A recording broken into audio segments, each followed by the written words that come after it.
Hi.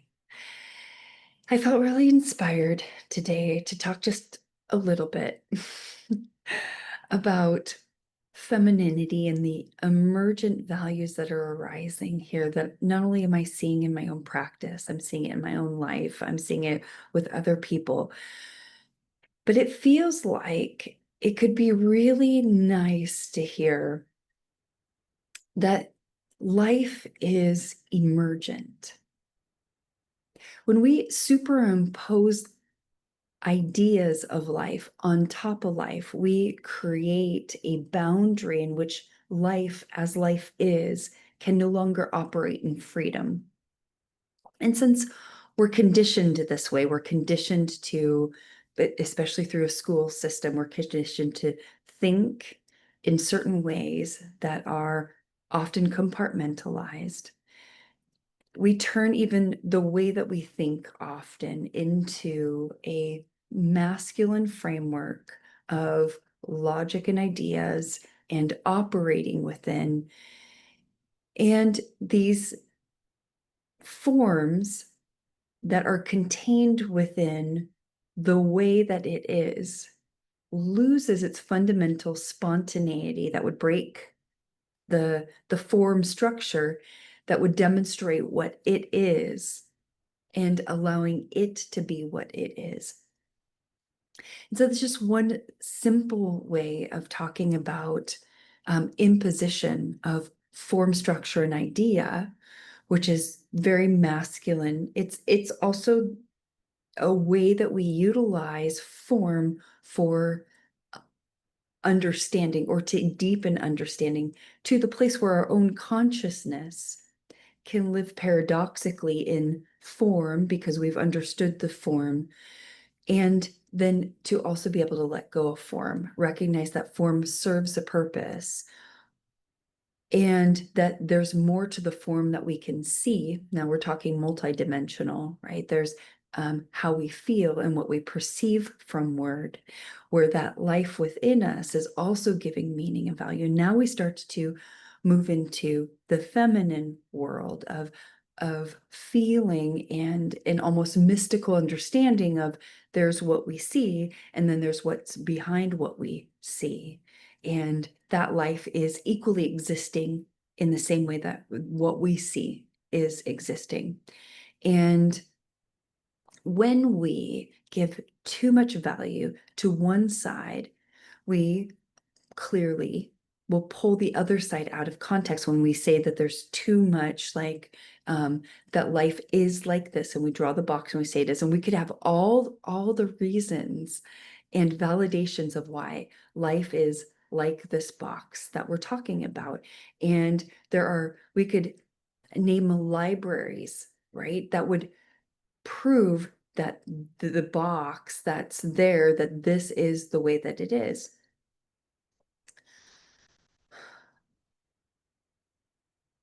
Using that same idea, if we called that box a spade, calling a spade, it's a relative truth. It for all appearances looks and feels like a spade. And yet there are values that as we grow in consciousness, as we grow in understanding, we recognize that one book that turned into two books, that turned into three books, it's not the same understanding that it was reading the first book as it was reading the third book, let alone a whole library of books about life. There's a place, no matter whether it's the first book, the third book, the whole library of books, where we are, in a way, asked to look at life or experience life in a different way. That we can't, like with the first book and the third book or the fifth book, we can't say that it's the same understanding reading the first book from the fifth book to say that we would still have the same understanding, that things would look the same and feel the same and we'd experience life the same. most of us can recognize that that would be a fallacy, that there would be some sort of deepening of awareness, expansion of understanding, and that we would relate to life given that information, whether we're using it for work or we're living it in real life as a self-help practice, that our relationship to that information and how that shows up in our life is going to be different. There's a place that within us, if we are not holding the equal and opposite within us, we get out of balance. And you can see this by people who are extremely intellectual and have an immense capacity, like intelligence, understanding, can apply it. Maybe you find geniuses in your workplace. What you may also find is they might have a lot of rigidity.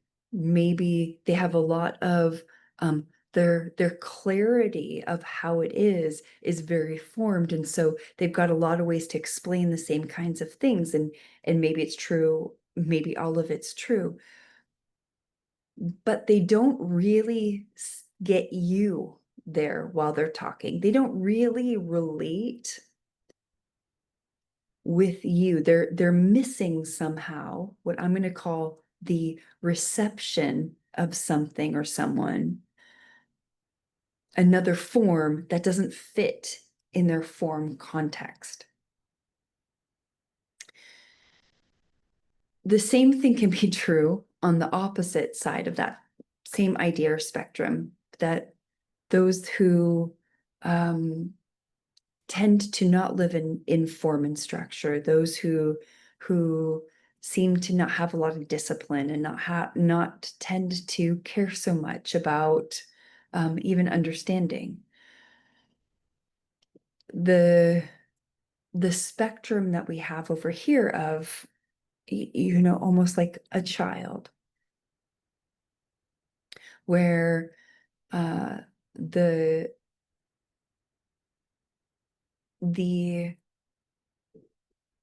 purity and the spontaneity and the freedom that flows from the space over here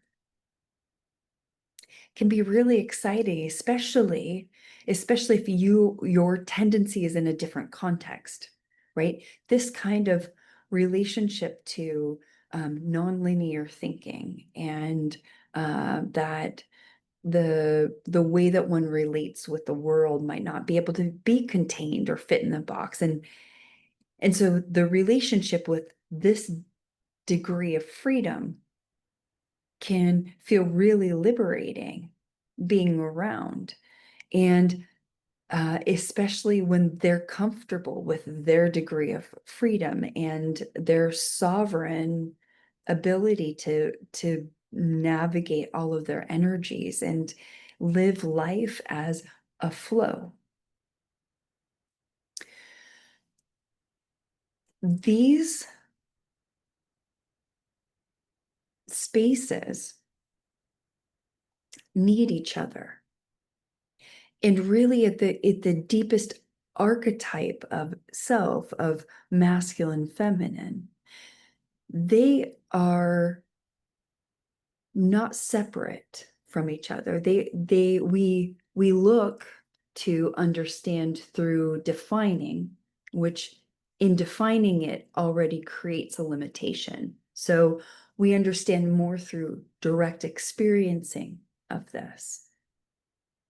So when we get to the place of direct experiencing, it's like all that we understand or know, that limitation that we have of everything up to that point,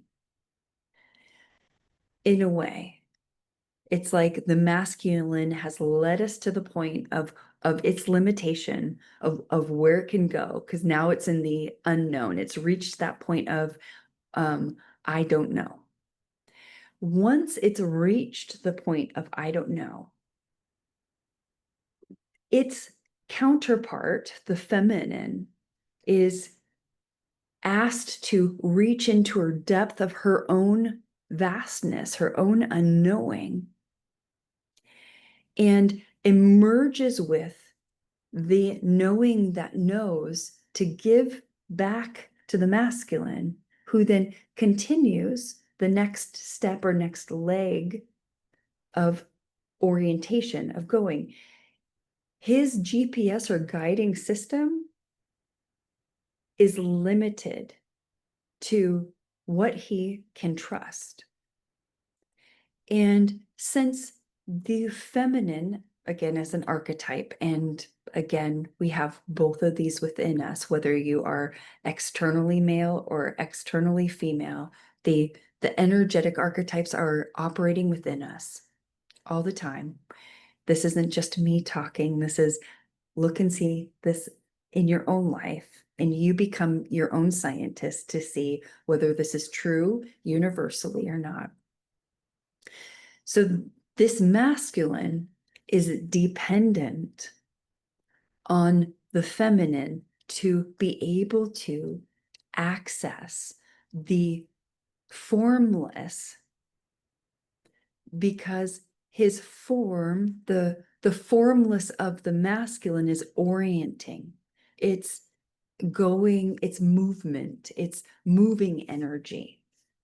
And the energy it's moving is the feminine. So if the feminine is not surrendered to the masculine moving her while she's reaching into her vastness, she gets stuck. Her energy becomes, say, frustrated, right? Or she becomes an obstacle to his movement. And yet he, if he's moving wherever, can be blinded by his own limitation. So he has to trust her vastness. Now, when I use words like he has to and she must, these things don't have a mind. They're not, there's not a thinker in these ways of formlessness. They operate naturally in unison, and like a marriage, are always together. This natural forming of union, this inner marriage of the energies is how we are as humans naturally. When we inside of ourselves are harmonized with our own masculine and feminine energies, and they too are operating in unison, we'll find the paradox that life as we understand it is constantly in an seemingly evolution, but our consciousness is in seemingly seeming expansion of understanding. We are constantly expanding. In the same way that the book that we read is different than the third book that we read about the same subject. Our understanding of life grows, but equally so can our misunderstanding of life. Because if we are not open to the part of what we think we understand, to the part of what we don't understand, and we can't continue to marry within us this unknown, the knowing then creates a shadow. And this shadow here of the unknown is the repression of our own feminine within us, who does know. That knowingness, that is the vastness, that is the mystery, that has access to everything.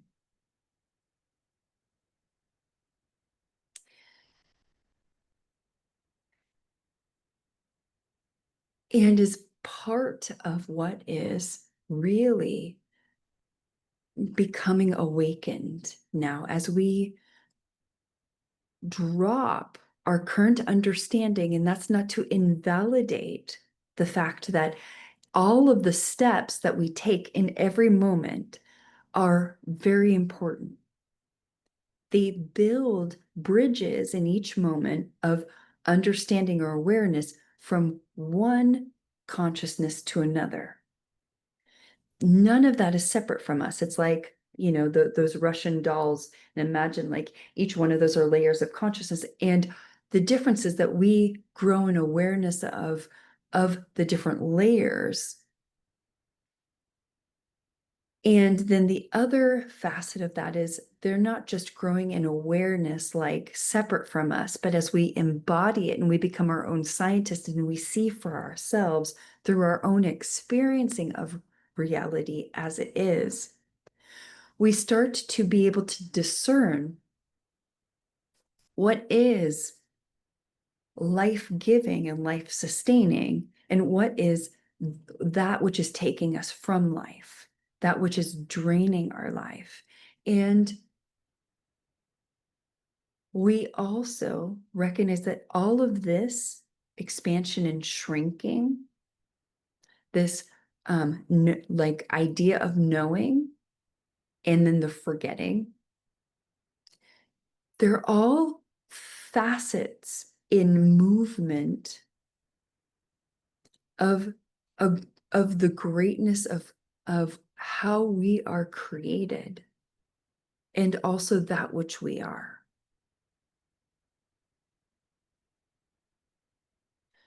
There's a paradoxical simultaneity of movement and stillness. And we are like the vastness and the ocean and the no-thingness, as much as we are the movement within the form, the body, but being hooked on, for example, lifting weights to move the body without seeing that in time, we start to recognize that the body forms a part of the whole body, the mind, how interconnected the body and the mind are, that connects with the spirit. And there's a natural progression no matter what our starting place is with that one book that we read, that we evolve, that ultimately and ideally includes the vastness of everything. So that our health doesn't stay stuck in a sort of superficial reality where we're only focused on the way that we look. Because we can see there that vanity creates suffering for ourselves. The idea that it really matters how I look, and more so, it matters that people see me. And the fears behind that I need them to see me because I don't see myself. And uh, maybe somebody will come and save me from the pain I feel from having to be somebody else and not myself. And all of the sophisticated ways, and they're very sophisticated ways within separation, that we bring in unity.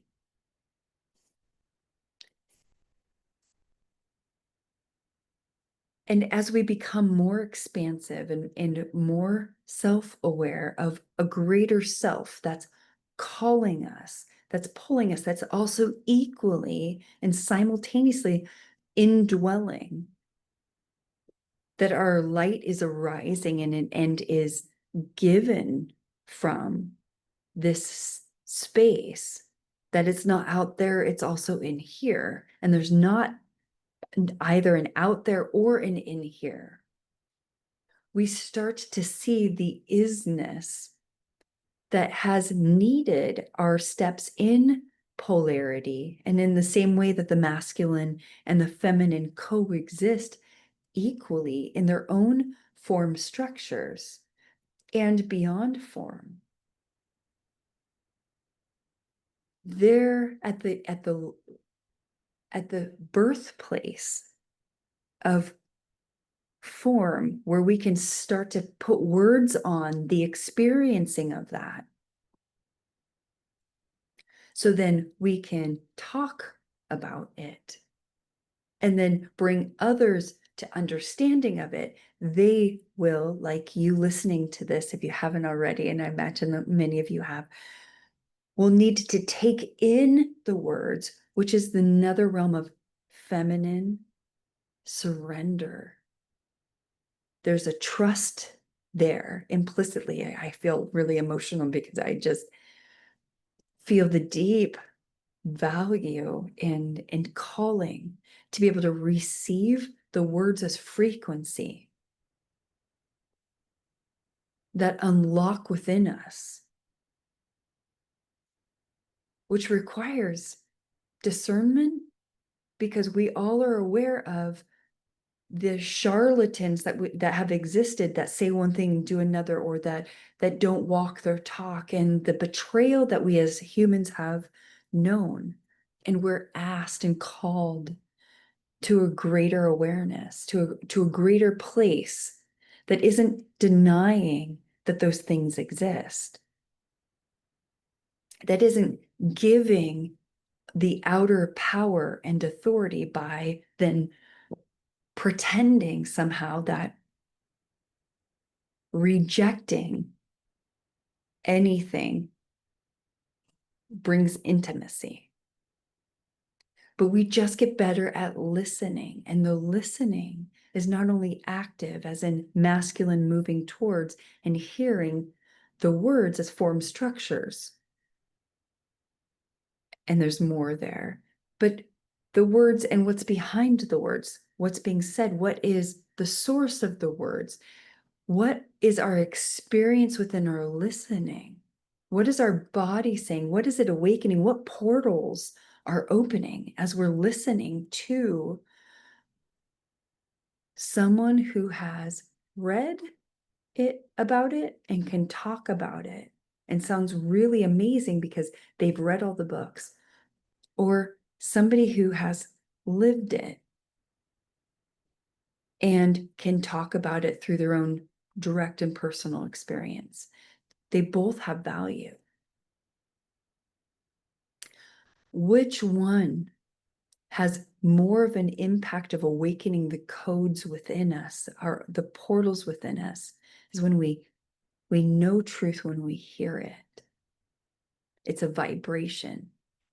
When we listen to people that are in alignment or out of alignment, we feel it. When we pay attention to that, it brings us closer to ourselves.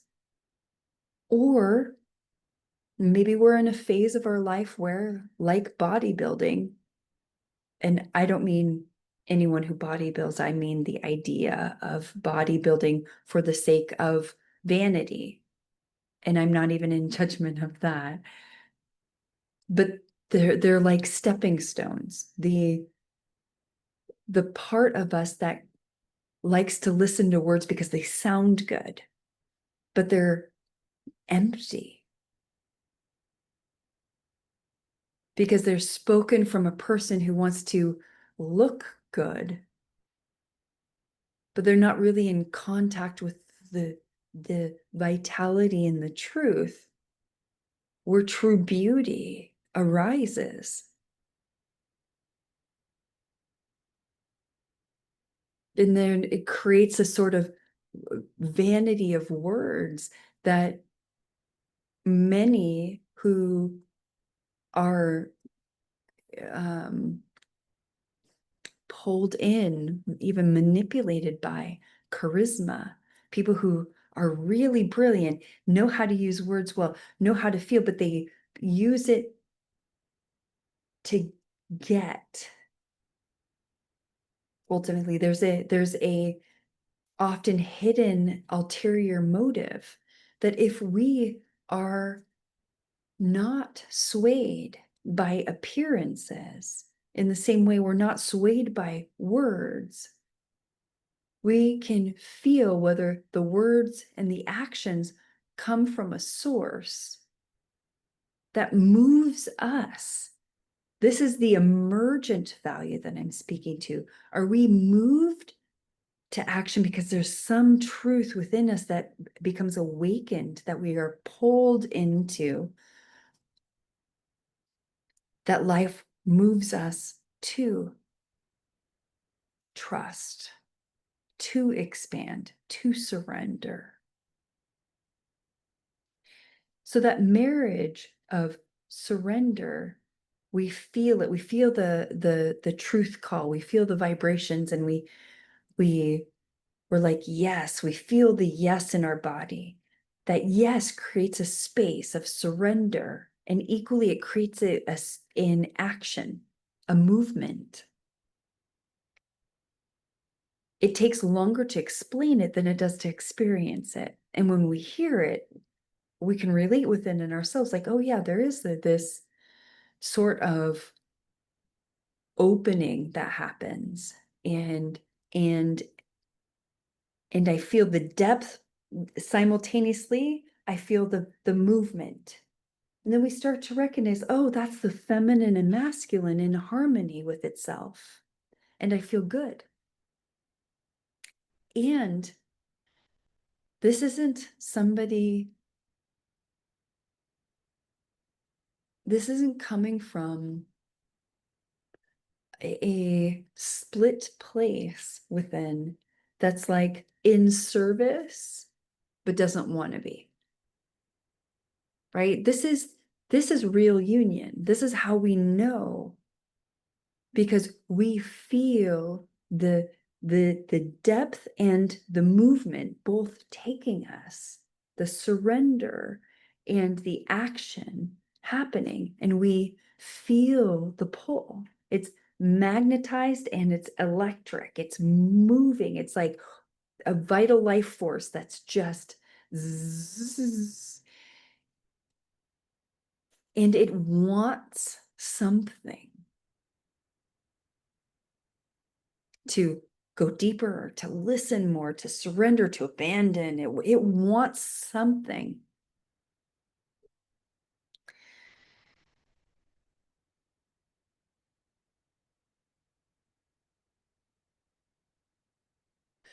The more and more and more and more that we listen and we stay in stillness, we watch the body, we pay attention to our desires, our wants, our needs.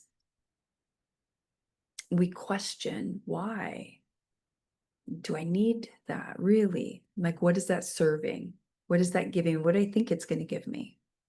When we become more self-contemplative, understanding what motivates us, why we do the things that we do,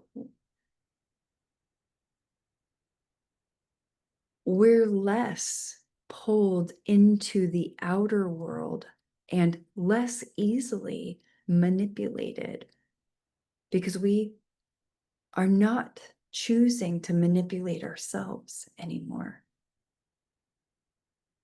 We start to be able to see the world that's moving and doing its thing in the form and its relationship to performance and being someone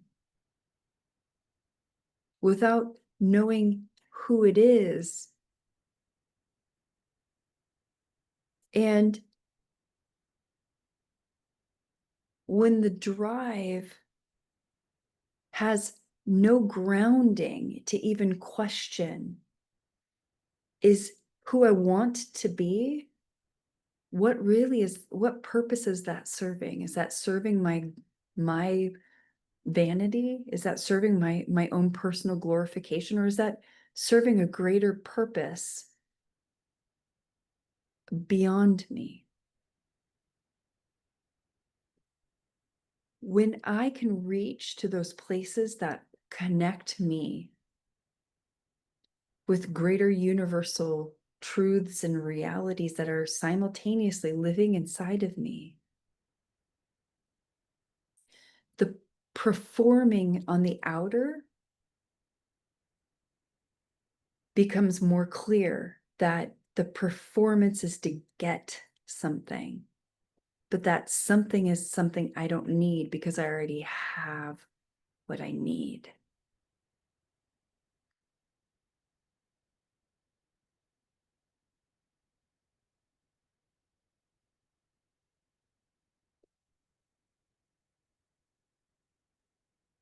And then more deeply, I am that.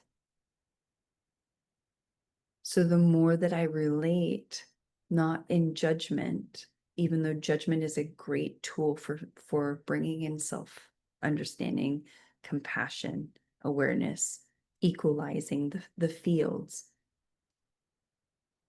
it allows us a deeper connection to truths that coexist, that then we can see the mental health, we can see why, what motivates people, we can understand the deeper patternings within humanity because we've studied it inside of ourselves.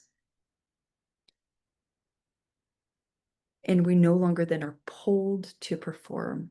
We're no longer able to be manipulated.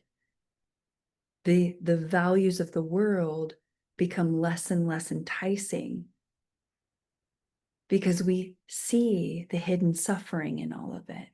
We see the suffering as the limitation and the promise that it will give us, even if it's for a day. That integrity by its own nature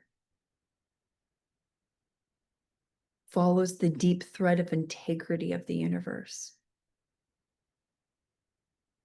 And this arising from the marriage, the oneness that can be described as polarity unified, now becoming nothing. It's no longer something. We're back in the formless. The wave collapses. The polarity that's holding the tension no longer is tense. It's still again.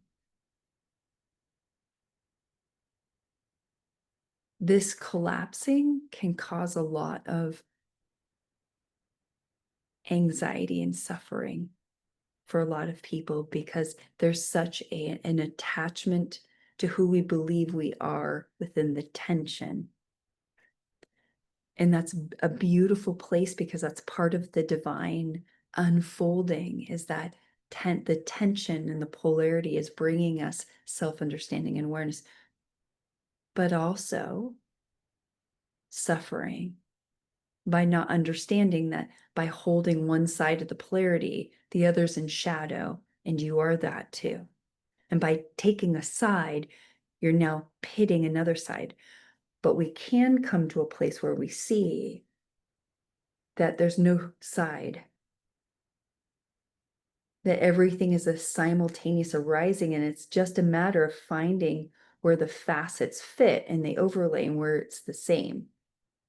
It's only sometimes, though, that requires us to go a lot deeper and find the places where they're intersecting, where they are the same. And then that allows almost like an instantaneous detachment and making the differences irrelevant. Because the sameness and the togetherness are way more relevant.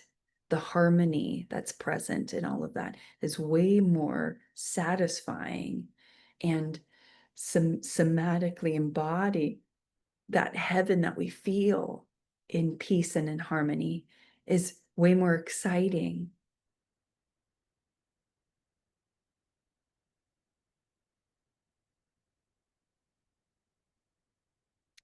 And these are the mechanisms that we learn through tension, through polarity, and through the identification with sides and parts until we see the game. And we can start to work with where our inner polarities are pulling us out of alignment. And so then we work and can work with the masculine and feminine energies that arise within us naturally, and where we might not have trust in one side over the other, because trust is a fundamental reality that unifies all facets. If we don't trust our spouse, we can't surrender to them. We don't know where they're going to lead us. Are they going to lead us off an edge and we're going to die? Now we're in survival mode. So whether that's a true reality that we shouldn't trust them, and there's good reasons why we shouldn't, or we're in our own stories about it that we haven't challenged and gotten deeper to trust ourselves and learning to live from within and discern better because we understand nature better. Those are two different stories, but fundamentally they both rely on trust. And no matter what, whatever the stories are that are going on, trust is fundamental for both the masculine that is going to be leading and orienting, and can she be receptive? He's got a question. Can she reach? Can she surrender to his question? That action, the question's an action. Can she surrender to his lead? He's taking them somewhere. Does she trust that he has her heart in mind while he's leading?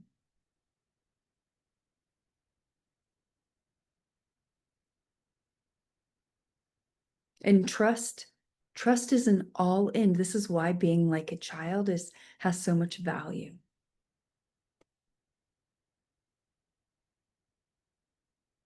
So if trust, for example, is an issue, then at the very fundamental, the energies inside are going to be split, and they're going to be creating chaos until we find unity where this inner marriage or this hieros can coexist again, which it already does. So we haven't gone deep enough inside to surrender all the things that are not serving, and thus unifying all of the realities that we're living in simultaneously.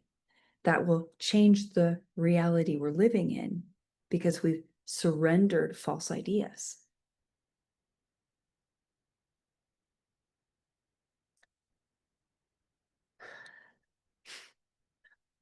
I see I could talk about this for a really, really long time. I have appreciated you staying here to this point. The emergence of feminine that's arising,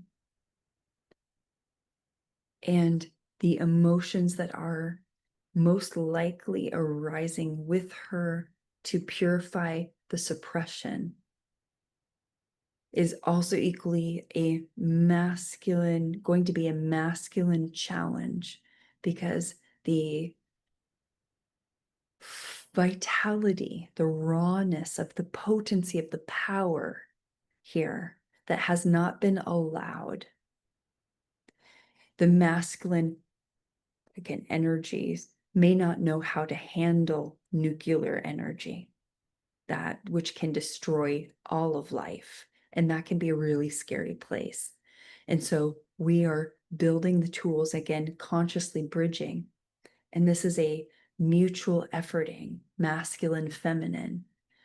This is genderless. As we rise and the feminine becomes truly integrated within herself, she'll recognize she has all of these raw, potent feelings and can orient them to the greater good. And that there's clarity and truth and direction in her word. And she's also surrendered. That might not look like a archetypal softness of like what we think the mother may look like, because when we get stuck in roles again and forms and make the essence one archetype, and it's not inclusive of all the archetypes of it, we again start to lock life in an idea, and life is bigger than that. A female and her life that she is in contact with as herself is everything. Energy is everything. And the masculine, then how does he contain that without stifling it? How does he hold nuclear energy and allow it to coexist and not shame it or blame it, call it toxic and cut it off or push it away, right? These are real realities and challenges that we're living in today as the feminine rebalances her inner masculine, and as the outer as masculine balances his inner feminine and gets in contact with those deeper emotions. We're all doing that work together. If I can be of any assistance in any of that, help reorient, help put words on these dynamics that are happening, don't hesitate to reach out. And again, as always, thank you so much for being with me.